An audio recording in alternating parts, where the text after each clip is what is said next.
Excuse me, you can't just park here. Her voice hit me before the door even shut. Shrill, sharp, slicing through the quiet suburban air like a fork scraping ceramic. I'd barely stepped out of the car when she stormed across the sidewalk, arms folded so tightly they might have fused to her rib cage. Blonde bob, oversized sunglasses, HOA badge clipped to a lanyard like it was military issue. Classic Karen. You're not allowed to park on this street. This is private property, HOA regulated.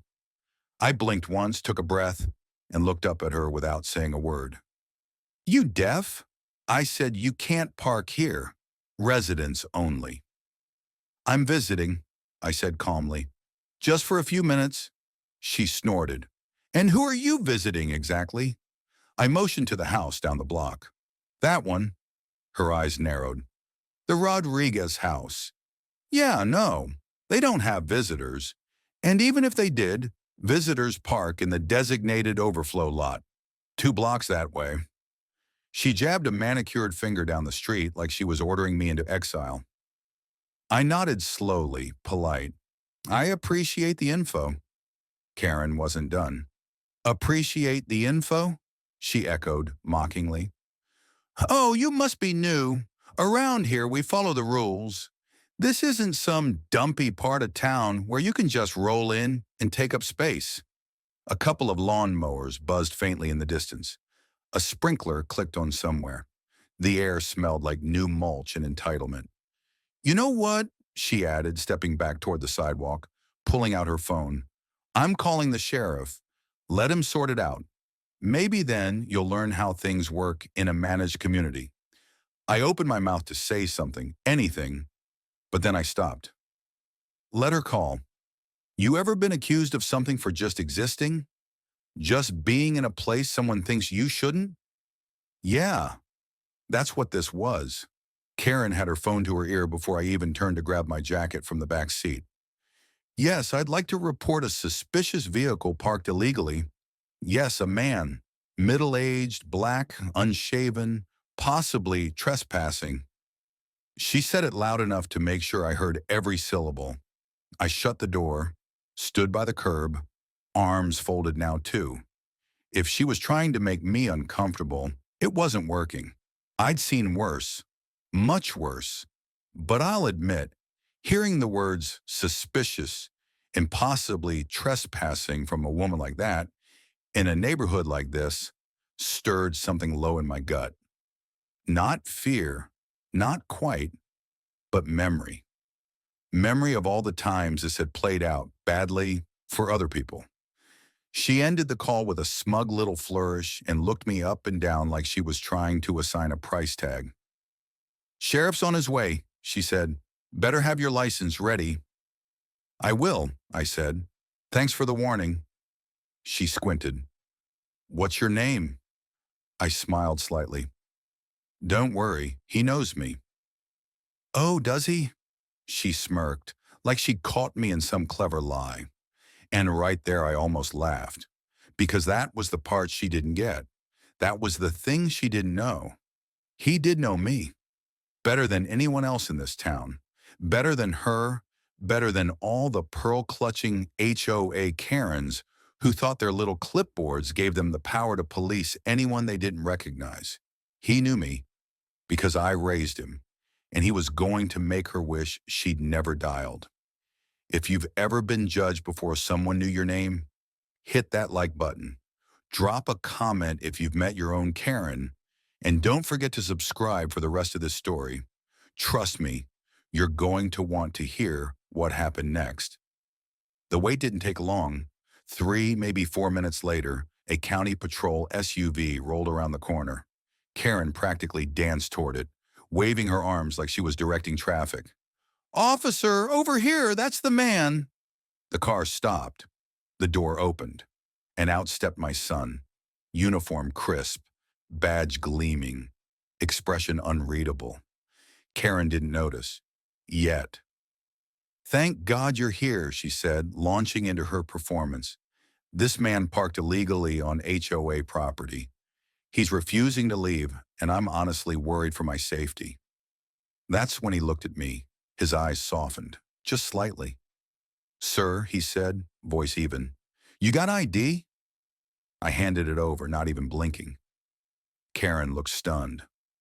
"Wait, seriously, you're checking his ID?" My son ignored her, glanced at the license, then handed it back. "Everything's fine," he said. Karen's mouth dropped open. "What? No, it's not. He's not a resident. He doesn't live here." "No, he doesn't," my son said, still calm. "He's visiting family." Karen looked between us now, finally catching on that something wasn't right. "Wait, do you know him?" My son turned to her and smiled. "Yeah, he's my father."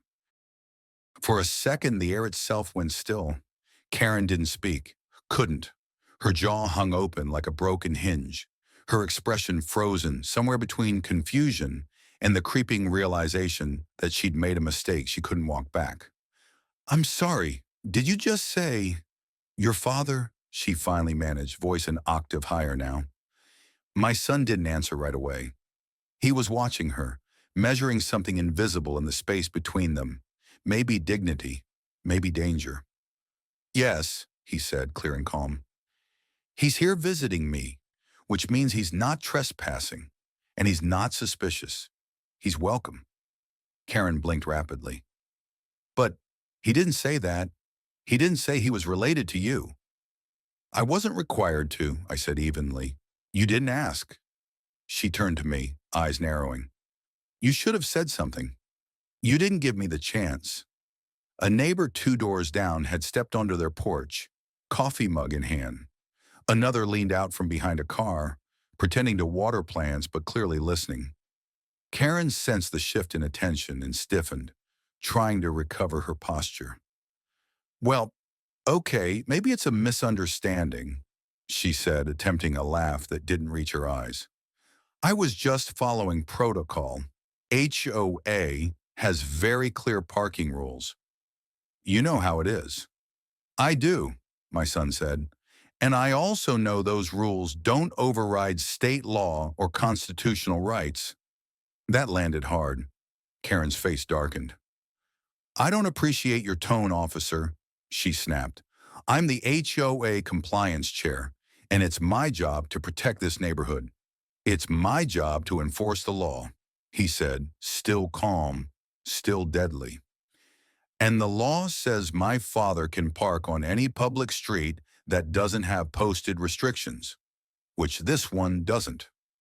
Karen opened her mouth, then closed it again. She wasn't used to being corrected, especially not by someone in uniform, especially not by someone younger than her, especially not publicly.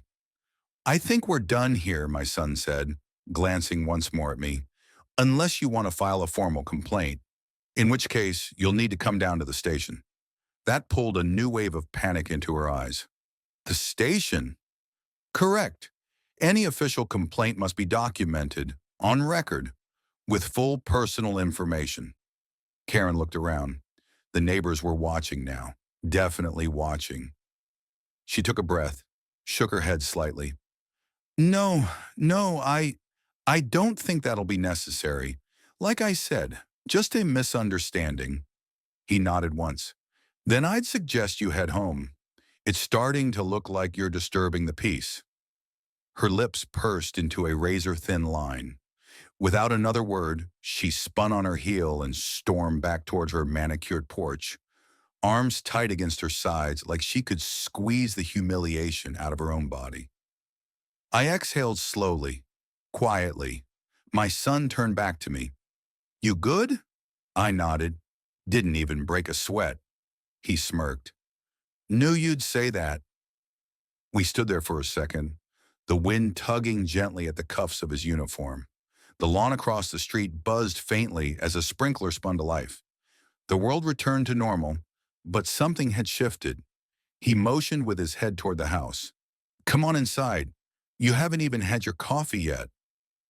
I chuckled and followed him up the path, past the house with the ceramic owl in the garden, past the house with the immaculate American flag on the porch, past all the windows with blinds slightly parted, Inside, his kitchen smelled like cinnamon and dark roast. The kind of place where mornings mattered. I sank into the same chair I always did, the one near the back door, and watched him pour 2 mugs with practiced ease. "You know this isn't over, right?" he said, setting one in front of me.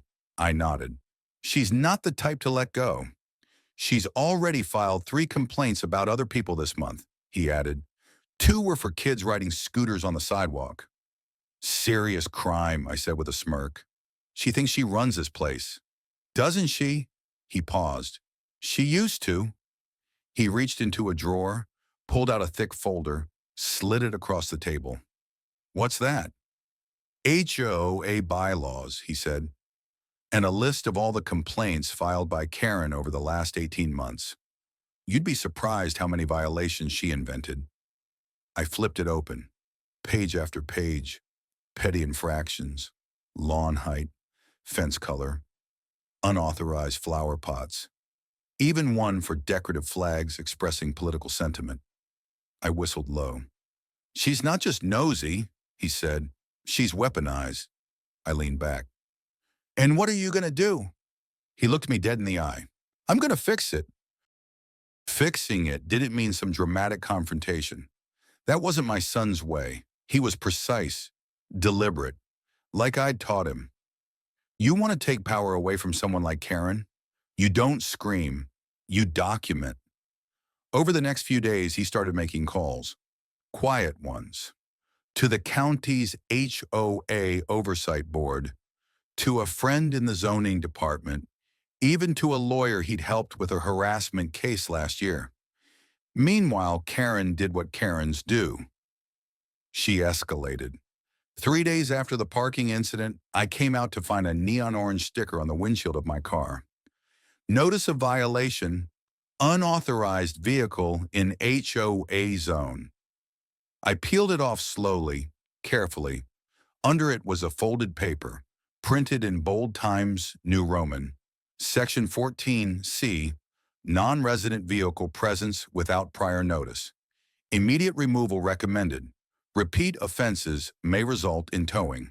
At the bottom, her name, Karen J. Malik, HOA Compliance Chair. I looked down the street. There she was, pretending to prune her rose bushes, watching me over the rim of her sunglasses. She wanted me to react, to confront, to yell, but I just smiled and walked back inside. Later that day, my son came home, read the paper, and laughed. The kind of low, disbelieving laugh that only comes from knowing you've just been handed the evidence you needed. "She actually wrote this herself," he said, flipping the page over. "It's not even formatted properly. This isn't a real violation, and Section 14C doesn't exist. How can you be sure?" He pulled out the folder again. "Because I have the real bylaws. Digitally time-stamped, filed with the city, and certified. There's no Section 14C. She made it up." I raised an eyebrow. "So now what?" "She forged HOA documentation. That's misrepresentation, potential fraud, definitely abuse of position. She'll deny it. She can try." The next day, he paid a visit to the HOA board president, a tired, heavy-set man named Elliot, who looked like he'd spent the last decade trying not to get involved in anything. They talked for 20 minutes on Elliot's porch while his lawn sprinklers ticked in perfect rhythm. When my son came back, he looked like someone who'd just been handed a long overdue apology. "Turns out Karen's been running the board solo," he said. "She blocked 2 elections, claimed nobody else stepped up. Elliot's checked out. She uses his name on letters without even telling him." "She's smart," I said. "She's arrogant." And that's where things began to shift. He scheduled an official HOA board meeting, citing a bylaw that required at least 1 annual open review. He put up printed notices at every mailbox, every cul-de-sac post. Karen tried tearing them down. He caught it on his dash cam. "Don't you need more than 1 complaint to take her down?" I asked. "I don't," he said, "but I've got 7 already." Word spread fast. Neighbors who'd once kept their heads down started to talk. about the fines they paid that weren't recorded, the threats they got for having lawn chairs, not in visual harmony, the elderly woman who got a citation for her grandkids drawing chalk on the sidewalk. And then came the real shift. 2 days before the meeting, a woman named Mrs. Green, who lived on the block for 26 years, knocked on our door. She held a thick manila envelope and a cup of sweet tea. "Your boy's doing good work," she said. "Thought he might want this." Inside the envelope, scanned letters, screenshots of texts, HOA emails from Karen, some signed, some not, all threatening in tone. One email stated that if the Green family didn't remove their solar garden lights, she'd escalate this matter to the county and pursue visual pollution citations. "Visual pollution?" I said, flipping through. "Karenese," my son said. "That's not a real term." 2 more neighbors came by the next day, then another. Every story followed the same pattern. Invented rules, intimidation, silence when challenged. Karen hadn't built a community. She'd built a reign. The night of the meeting, it felt like half the neighborhood showed up. People brought folding chairs, thermoses of coffee, and a quiet, pulsing energy. The kind that said, something's changing. Karen arrived late, in heels too sharp for the pavement and a folder too thick for a one-page agenda. She looked at the crowd with forced confidence, like a queen caught off guard by a mob. "Well," she said, stepping up to the HOA table, "really just a collapsible desk with a plastic nameplate. It's good to see so many of you. I know things have been tense, but I'm sure we're all here for constructive conversation." Silence. My son stepped forward, papers in hand. "Karen," he said, "before we begin, would you mind clarifying what authority gave you the right to invent Section 14C of the HOA Code?" She blinked. "Excuse me?" "Section 14C, he repeated. "The one you used to threaten my father with towing. It doesn't exist in any certified version of the bylaws." Well, that was a clerical. "And would you also explain these emails?" He held up printed copies. Her signature at the bottom, her phrasing unmistakable. The murmurs began. Someone said, "I got one just like that." Another, "That's the same font she used on my fine." A third, "She told me I couldn't have a bird feeder." Karen stepped back slightly, lips parting. "I was just trying to keep order. These rules were never voted on," my son cut in. "You fabricated them. You falsified enforcement. You intimidated residents." Her face flushed deep red. "You have no right to interrogate me." "I'm a sheriff," he said, "and a resident. I have every right, and this community deserves transparency." Then he turned to the crowd. "I move that we suspend Karen Malik from all HOA enforcement activity pending a formal audit." For a moment, no one breathed. Then, "Seconded," said Mrs. Green, rising from her chair. Hands went up, dozens of them. Karen turned in place, spinning like a tethered balloon trying to find escape. "This isn't legal. You can't do this. I'll sue." But no one listened anymore. The vote passed, unanimous. And just like that, the queen had fallen. Karen didn't go quietly. The morning after the vote, she was out early, pacing her lawn with a Bluetooth headset and a phone clutched in both hands like a prayer. She wasn't watering anything, wasn't checking her mail. She was panicking. Pure and simple. She called the HOA's legal department, the county office, a local reporter. No one returned her calls. Inside my son's house, I sipped my coffee and watched from the kitchen window as her world collapsed in slow motion. "She's not going to give up," I said. "She doesn't have to," he replied, flipping through a folder at the table. "She's already done enough." Later that day, he filed an official complaint with the HOA Oversight Committee. Attached were copies of forged documents, neighbor testimonies, financial inconsistencies pulled from Karen's digital correspondence, and a written statement from the board president admitting she'd operated solo for the past year. But the real blow came 2 days later. We were eating lunch on the back porch, grilled sandwiches, kettle chips, quiet breeze, when a black Lexus rolled up outside Karen's house. Out stepped a man in a tailored gray suit and a woman with a clipboard. They weren't city workers. "Law firm," my son said casually, biting into his sandwich. "Independent auditors." Karen met them at the door with a pinched smile. They didn't smile back. She stood frozen in the doorway as they handed her an envelope and walked past her, into her home like they owned it. "Is that legal?" I asked. "She signed oversight clauses when she joined the HOA board," he replied. "And since she used HOA authority to enforce her personal rules, she opened herself up to financial scrutiny." "Meaning?" "Meaning if she charged people fake fees and kept the money." He didn't finish. He didn't have to. That evening, I walked the block just to stretch my legs. It was like a curtain had lifted. Kids rode bikes. An older couple installed new solar lights in their yard. A woman watered her garden and waved at me. Not the wary, tight-lipped wave from before, but a real one. People weren't just relaxed. They were relieved. The next board meeting was packed again. Elliot, the president, officially resigned that night, citing health reasons and a strong desire to spend more time fishing. No one blamed him. My son was nominated to the interim board. So was Mrs. Green. So was a man named Marco, who'd never spoken publicly before, but came prepared with a binder labeled "Actual Rules, Not Fantasy." Karen didn't show up. Word was she'd hired a lawyer, tried to argue wrongful removal. The oversight board dismissed her complaint with one sentence: "Abuse of power substantiated by peer-reviewed community action." No one said it aloud, but everyone felt it. She was finished. But the real moment came 3 weeks later. It was a sunny Saturday.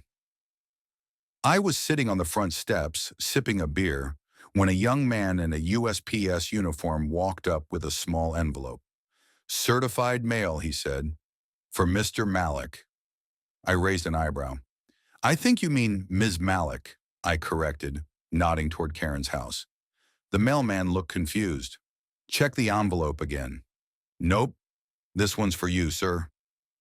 I opened it right there. Inside was a short letter. "Dear Mr. Malik, on behalf of the Glen Ridge HOA Board of Residents, we extend our sincere apologies for the recent treatment you experienced in our community. We also want to express our gratitude. Your calm presence and your son's initiative have inspired real change. As a gesture of appreciation, we've enclosed a certificate officially exempting your vehicle from HOA parking restrictions. Permanently. Sincerely, the Glen Ridge HOA," taped to the bottom of the page. A laminated permit with my name, the date, and a single line of bold text. "Respected guest, no violation enforcement permitted." I laughed for a full minute. Later that day, my son came home from his shift. I handed him the letter. He read it, smirked. "Guess we made a dent," he said. But it was more than that. He'd restored something here. Not just order, not just law, but dignity. A reminder that fear doesn't win forever, that good people don't always have to stay quiet. That night we sat on the porch. Neighbors waved. One woman brought cookies. Someone across the street started a barbecue and sent over a plate. A teenager rode past on a skateboard, turned and said, "Hey, thanks." We nodded, said nothing. Sometimes silence is louder than applause. Inside, Karen's house was dark, curtains drawn. The power of her presence had vanished. And though I didn't wish her harm, I didn't feel sorry either. She built a kingdom of fear. We just turned the lights back on. 2 weeks passed. The neighborhood felt different, calmer, like it had been holding its breath for years and could finally exhale. No one said Karen's name aloud anymore. Not because they were afraid, but because they didn't need to. She'd become a memory, a cautionary tale, a before, but there was one final piece. She moved out, my son said one morning, setting his coffee down. I looked up. What? Yesterday afternoon. Movers came around 3. Black SUV, same one she used to patrol the block like she owned it. Gone by sundown. I stood, walked to the window, and sure enough, the house across the street was empty. The curtains were open. The porch light was off. No clipped hedges. No flower baskets labeled HOA approved. Just silence. I didn't cheer, didn't smile, just nodded. She'll pop up somewhere else, I said finally. Some other street to rule. Maybe, he shrugged, but not here. Later that day, the HOA gathered for their first real open forum in years. No power plays, no scripts, just neighbors in folding chairs, sharing coffee and stories, and asking real questions. Marco brought up the missing budget line items. Mrs. Green proposed a quarterly newsletter to keep rules transparent. My son suggested a shared complaint log, digital, publicly visible, no anonymous accusations allowed. Nobody yelled. Nobody slammed a folder on the table. It wasn't exciting, but it was real. I stayed quiet until the end. Then I stood. My name's Malik, I said. Most of you know me now. Some of you only know me because someone tried to make me feel like I didn't belong here. A few people nodded. No one interrupted. I wasn't looking for a fight. I came to visit my son, parked my car, minded my business, and within minutes I was made to feel like a threat, like my presence needed permission. I let that hang. But that day reminded me how easy it is for one person with the wrong kind of power to turn a community into a courtroom. No one asked who I was. No one asked why she was yelling. They just let her. A quiet settled. I'm not angry. I'm not here for revenge. I'm just asking one thing. Next time you see someone new on your block, say hello. Ask if they need anything. Assume they belong until they prove they don't. Not the other way around. The room was still. Then someone clapped. Then a few more. No standing ovation. No grand finale. Just honest appreciation. After the meeting, a kid with a clipboard approached me. You really his dad? He asked, nodding toward my son. Yeah. He grinned. He's the reason my mom stopped crying over her mailbox. That hit harder than anything else. That night we sat on the porch again. Just me and my son. No drama. No headlines. Just night sounds and peace. He handed me a bottle of cold beer. Thanks for staying, he said. You think I was going to leave you to handle Karen solo? I smiled. That's child endangerment. He laughed. Well, you made an impression.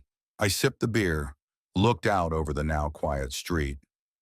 You know, I said, in the old days, if someone tried to kick a man off a block just for existing, they'd have to deal with a lot more than paperwork. Yeah, he said, but this way lasts longer. A breeze rustled the trees. A dog barked in the distance. Somewhere, a sprinkler ticked to life. I stood slowly, stretched. Next time I visit, think I can park in the driveway? He smirked. Depends. You gonna follow HOA policy? I gave him a look. He raised his beer. Welcome home, Dad.